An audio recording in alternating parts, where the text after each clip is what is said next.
வணக்கம் வாசகர்களே. இன்று நாம் கேட்கப் போகும் கதை கணிவண்ணன் எழுதிய பேயாண்டி தேவரும் ஒரு கோப்பை தேநீரும் என்ற சிறுகதை. கிளம்புற கரெக்டா 6 மணிக்கு வந்துடுறேன்னு போனவன் இன்னும் காணல. சட்டுன்னு வந்துடு, வெயிலுக்கு முன்னாடி போயிட்டு வந்துடுவோம், கிட்ட நெசலா இருக்குன்னு சொன்னதுக்கு அப்படி சொல்லிவிட்டு போனா, ஆளை காணுமே. இளவெயில் முதுகுக்கு இதமாக இருந்தது. முகத்தில் பட்டால் மயக்கம் வரும். வயதானதினால் தெம்பு வடிந்து அடித்து போட்டது போல உடம்பு இருந்தது. குளிரில் ஈரக்குலை நடுங்கியது. தொண்டையில் வலி பின்னி மூச்சுவிட சிரமமாக இருந்தது. காரி துப்பிக் கொண்டிருந்ததில் உள்நாக்கு வலித்தது. மூக்கு வழியாக மூச்சு விட முடியவில்லை. வாயை அகலத் திறந்து கப்பு கப்பென்று காற்றை உறிஞ்சி விடும்போது மார்பு கூட்டுக்குள் ஒரு இரைப்பு எலி உட்கார்ந்திருந்தது. சூடாக ஒரு டீ குடித்தால் தேவலாம் போல் இருந்தது. அந்த பயமாவ வந்தா எப்படியும் ஒரு டீ வாங்கி தருவான், எப்ப வருவான்னு தெரியல. மனதுக்குள் புலம்பிக் கொண்டே பேயாண்டித்தேவர் கண்களை இறுக மூடிக்கொண்டார். நெற்றி பொட்டு விண் விண் என்று தெரித்தது. என்ன தாத்தா உக்காந்துட்ட? குரல் கேட்டு மெதுவாக கண்களை திறந்தார். எதிரே மேலத்திரு முத்தையனின் 8 வயது மகள். எங்க போயிட்டு வர்ற? டீ வாங்கிட்டு வாரேன். கையிலிருந்த சிறு எவசில்வர் தூக்கை காண்பித்தாள். பாத்திரத்தில் தேநீர் வழிந்த கோடுகள் இருந்தன. டீய தாத்தாவுக்கு தாயேன். கொடுத்துட்டு பைப்பு தண்ணியை பிடிச்சிட்டு போவா? வீட்டுக்கு கொண்டு போறதுக்குள்ள ஆறி போயிடுமே. சட்டியில ஊத்தி அடுப்புல வச்சு ஓலைய பத்த வச்ச 1 நிமிஷத்துல சுட்டுடும். புகை நாத்தமுள்ள அடிக்கும். என்ன நாத்தமா இருந்தா என்ன? சூடா சக்கரை தண்ணி தொண்டையில போவலன்னா அப்பாவும் அம்மாவும் எழுந்திருக்க மாட்டாங்க.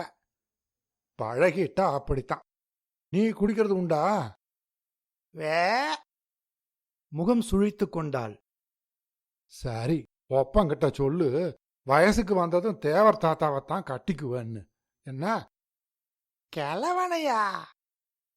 பழிப்பு காட்டிவிட்டு அவள் நடந்தாள். தேநீர் குடித்து சரியாக 10 நாட்கள் ஆயின. தினமும் அதிகாலையில் குளிரை பொருட்படுத்தாமல் நல்லதம்பி தேநீர் கடையில் போய் நிற்பார்.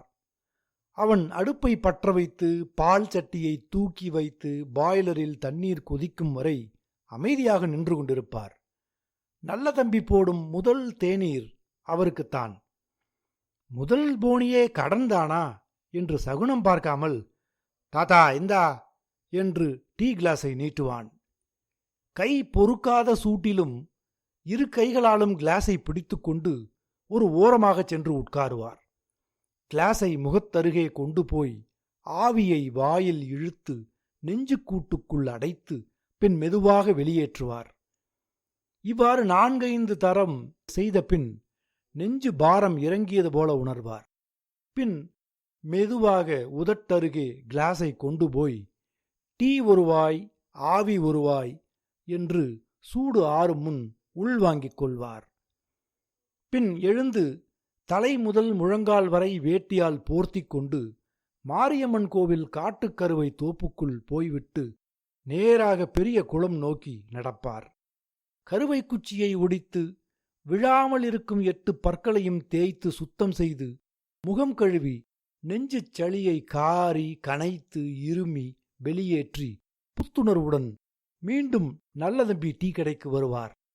சூடாக இன்னொரு டீ குடித்துவிட்டு வீட்டிற்கு போவார். இப்படி தினமும் பழகிய உடம்பு. மாசம் முதல் வாரத்தில் ஒரு நாள் போஸ்ட்மேன் நயினார் தேவரை தேடி நல்லதம்பி தேநீர் கடைக்கு வருவார். அந்த நேரத்தில் தன்னை எதிர்பார்த்து அவர் அங்கே குந்தியிருப்பார் என்று நயினாருக்கு தெரியும். தேவரிடம் கை நாட்டும் நல்லதம்பியிடம் கையெழுத்தும் வாங்கிக் கொண்டு பேரன் அனுப்பிய பணத்தை நயினார் தருவார்.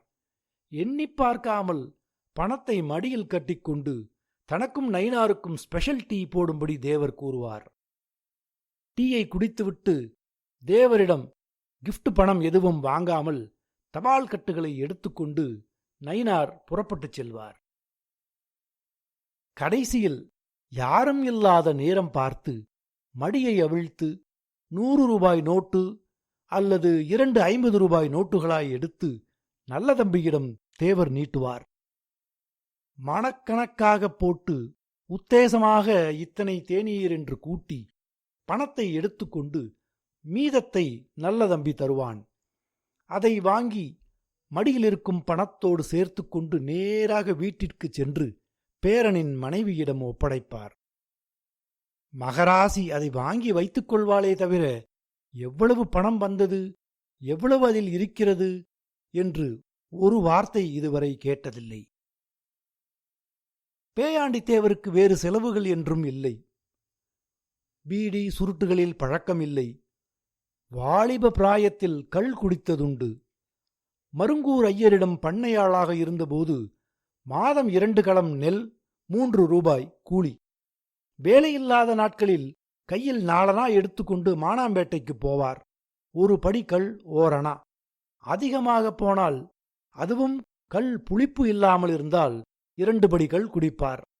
ஓரணாவிற்கு வறுத்த கருவாடு. அதோடு சரி, வீடு திரும்பி விடுவார். நாடு சுதந்திரமடைந்த நேரம். சாராயக் கடைகளை எடுத்துவிட்டு ஊருக்கு ஊர் தேநீர் கடைகளை திறந்தார்கள். கள் பழக்கத்திலிருந்து தேநீருக்கு தாவினார் தேவர். நாளாக நாளாக தேநீர் இல்லாமல் பொழுது விடியாது என்ற நிலை ஏற்பட்டுவிட்டது. வீட்டிற்கு போய் ஒரு வாய் நீராகாரம் குடிக்கலாம் என்று எண்ணினார்.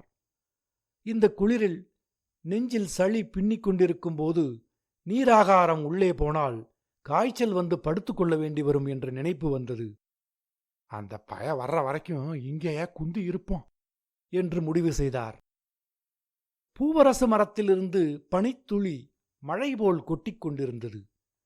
பனியின் அடர்த்தி இன்னும் குறையவில்லை. தேவருக்கு என்ன செய்வதென்று புரியவில்லை. பயல் இன்னும் வரவில்லை. அவனுக்கு வேற ஏதோ அவசர ஜோலியா? வரேன்னு சொல்லிவிட்டு வராம இருக்க மாட்டான். பாப்போம். அவன் வந்தாலும் நல்லதம்பி கடையில் போய் தேநீர் குடிக்கக்கூடாது என்று முடிவு செய்தார். தாத்தா மனோபலம் இல்லாத ஆள், ஒரு 10 நாள் கூட தாக்கு பிடிக்க முடியாம வந்துட்டாரு என்று நினைப்பான். பேசாம துறையூருக்கு போற வழியில வேற கடையில 1க்கு 2 டீயா குடிக்கணும் என்று எண்ணினார். இன்னொரு பக்கம், மனசு ஏன்தான் இந்த அல்லாட்டம் போடுது, எவ்வளவு வைராகியம் காத்த மனசு என்ற நினைப்பும் வந்தது. முடியாத காலத்துல உசுர வச்சுக்கிட்டு இருக்கிறதே பெரிய கொடுமை. 4 காசு சம்பாதிக்க முடியாம போனா புறவு எதுக்காக உயிர் வாழணும்? பெத்த பிள்ளைங்களே பாரமா நினைப்பாங்க. பேரப்புள்ள நினைக்கிறதுக்கு கேட்கணுமா? அயோக்கிய பய. மூக்கை உறிஞ்சி சிந்தினார். வேட்டி முனையில் துடைத்துக் கொண்டார். தலை கணம் அழுத்தியது. பயம் அவனை எப்படி வளர்த்தான்? அப்பனும் ஆத்தாவும் காலராவில் போன பின்னாடி நெஞ்சிலையும் தோல்லையும் போட்டு குருவிய வளர்க்குற மாதிரி ஆளாக்குனேன். ஊத்தூர் வாத்தியார் காலில் உளுந்து கையில் உளுந்து பள்ளிக்கூடத்தில் சேர்த்து என் வாயை கட்டி வயத்தை கட்டி படிக்க வச்சேன். என் கோவணத்தை தவிர எல்லாத்தையும் விற்று குறுக்கத்திக்கு அனுப்பி வாத்தியாராக்குனேன். இன்னைக்கு இவன் வாங்குற சம்பளம் 2000 இருக்குன்னு எல்லாரும் சொல்றாங்க. ஒரு நாள் இவ்வளவு சம்பளம் வாங்குறேன்னு இந்த பய சொன்னதுண்டா? என்ன கிளவாடி உக்காந்துடுச்சு? சாலையில் போய்கொண்டிருந்த குரக்கோவாளு பொஞ்சாதி கேட்டாள். சீவி முடித்து 1 ரூபாய் அகலத்திற்கு குங்குமப் பொட்டு வைத்து நெற்றியில் வழிந்த எண்ணெய் பளபளக்க அவள் நடந்த நடை. எங்கடி போயிட்டு வார? சிம்பு தீந்து போச்சு, மூங்கி மரம் வாங்கணும், நரிமணம் போனேன், நாயுடு இல்ல, திரும்பி வாரேன். ஆளை பார்த்தா மூங்கி மரம் வாங்க போன மாதிரியா இருக்கு. தேவர் இழுத்தார். தொடர்ந்து பேச முடியாமல் சளி அடைத்தது. ஆனாலும் அவள் வேறு மாதிரி புரிந்து கொண்டாள். போயா, வயசானாலும் புத்தி மட்டும் மாறல. கோணல் சிரிப்புடன் நகர்ந்தாள். தேவருக்கு மீண்டும் பேரன் மீது இருந்த ஆத்திர உணர்வுகள் கொப்புளித்தன. ஊர் ஜனங்களுக்கு என்ன பத்தி இருக்கிற அக்கறை இவனுக்கு இல்லையா? எவ்வளவு பாடுபட்டு வளர்த்தேன், என்ன கேள்வி கேட்டுட்டான். நெஞ்சில கொல்லிய சொருவன மாதிரி. என் மாவன் மட்டும் உசுரோட இருந்திருந்தா இந்த பய இப்படி பேசியிருப்பானா? என் பிள்ளைய வளர்ந்துட்டானுங்க, செலவு அதிகமாகுது, நீ உன் பாட்டுக்கு 50 60ன்னு செலவு செய்யறத விட்டுப்பிடு. இல்லாட்டி இனிமே பணத்தை அவ பேருக்கு எம்மோ பண்ணிடுவேன். அந்த குட்டியும் புருஷன் பேச்ச கேட்டுக்கிட்டு இருந்தாலே ஒழிய ஒரு வார்த்தை. வயசான காலத்துல வேற என்ன செலவு செய்யுது தாத்தா? பீடி உண்டா, வெத்தலை புகையில உண்டா, டீ தானே, குடிச்சிட்டு போறாருன்னு சொல்லியிருக்கவானா? நேரம் போனதே தெரியவில்லை. சூரியன் தலைக்கு மேல் வந்துவிட்டது. ஆனாலும் உரைக்கவில்லை. பள்ளிக்கூடம் விட்டு குழந்தைகள் வீடு திரும்பிக் கொண்டிருந்தார்கள். காலையிலிருந்து வெறும் வயிற்றுடன் இருந்தபோதும் தேவருக்கு பசி இல்லை. போகிறவர்களையும் வருகிறவர்களையும் கூப்பிட்டு 2 வார்த்தைகள் பேசிக் கொண்டிருந்ததால் பொழுது போனதும் தெரியவில்லை. வாய் மட்டும் இல்லாமல் இருந்திருந்தால் எப்படி இருக்கும் என்று எண்ணி பார்த்தார். மற்ற உயிரினத்திலிருந்து மனிதனை பிரிப்பதே வாய் வார்த்தை மட்டும்தான் என்பது தேவரின் கருத்து. வயதான காலத்தில் வாய் வார்த்தை ஒன்றுதான் நல்ல பொழுதுபோக்கு அம்சமாக இருக்கிறது. வாயை மூடிக்கொண்டு வீட்டுக்குள் முடங்கிக் கிடந்தால் பைத்தியம் பிடித்துவிடும் என்பது அவரது அபிப்பிராயம். தாத்தா! தொளதொளப்பான அரைக்கால் சட்டையும் திட்டு திட்டாக அழுக்கு படிந்த மேல் சட்டையும் அணிந்த பேரனின் மகன் ஓடி வந்தான். தாத்தா, அம்மா உன்னை கூட்டி அரைச்சு ஒழிச்சு. மேல் மூச்சு கீழ் மூச்சு வாங்க படபடப்புடன் கத்தினான். ஏய், நீயாவே ஸ்கூல்ல இருந்து வந்துட்டியா? உன்னை பார்த்து நின்னுகிட்டு இருந்த காணும், நானா தம்பி அழைச்சுக்கிட்டு வந்துட்டேன். அடப்பயலே! அலுப்பு முறித்து கொண்டு தேவர் எழுந்தார். பின்பக்கமாக முதுகை வளைத்து நிமிர்ந்தார். 80 வயதுக்கு மேலாகியும் கூணல் விழாத முதுகு, மெலிந்த உடல், கூரிய பார்வை, விழுந்தாலும் காது கேட்கும், சளி தொந்தரவை தவிர மற்றபடி பூரண ஆரோக்கியம். டே, பாட ஒழுங்கா படிச்சியா? ஓ. தம்பி பைய அழுதானா? இல்ல. விளையாட்டு கிளையாட்டுன்னு மாறமாட்டையில யாராதா என்ன? இங்கிலீஷ் நல்லா படிக்கிறியா? ரொம்ப நல்லா புரியுது தாத்தா. நானும் அப்பா மாதிரி வாத்தியார ஆக போறேன். சரி சரி ஆவு. ஆனா கடைசி காலத்துல ஒப்பனை கவனிக்காம அம்போன்னு விட்டுடாத என்ன? போ தாத்தா, சம்பளம் வாங்கினா அப்பங்கிட்ட தரமாட்டேன். அப்பாவை எனக்கு பிடிக்கல. உனக்கு நிறைய டீ வாங்கி தருவேன். அடே கண்ணா, நீ தாண்டா என் மோவன். குனிந்து கொள்ளுப்பேரன் முகத்தில் முத்தமிட்டார். வீட்டு வாசலில் பேரனின் மனைவி உட்கார்ந்திருந்தாள். முகத்தில் வாட்டம். தாத்தா, எங்க போனீங்க? காலையில இருந்து உங்களை காணோம். உண்மையான அக்கறையுடன் கேட்டாள். சும்மா பொழுது போகணும்ல, ரோட்டடியில போயிருந்தேன். 10 நாளா ஆளே சரியில்லை. உன் பேரன் வந்துட்டு போனதுல இருந்து முகம் வாடி கிடக்கு. அதெல்லாம் ஒண்ணுமில்லம்மா. டீ செலவு செஞ்சதுக்காக திட்டினாருன்னு தானே வருத்தம். சொல்லணும்னு நான் ஒன்னும் சொல்லல. வரவு செலவு எழுதி வச்சிருந்த நோட்டை அவர் படிச்சிட்டாரு. அதனால பரவாயில்லம்மா. தேவர் குரல் நடுங்கியது. இன்னில இருந்து நாமே டீ போட்டு தருவோம்னு அரமாணி பால் வாங்கி வச்சேன். உங்களை காணோம், காய்ச்சி வச்சிருக்கேன்.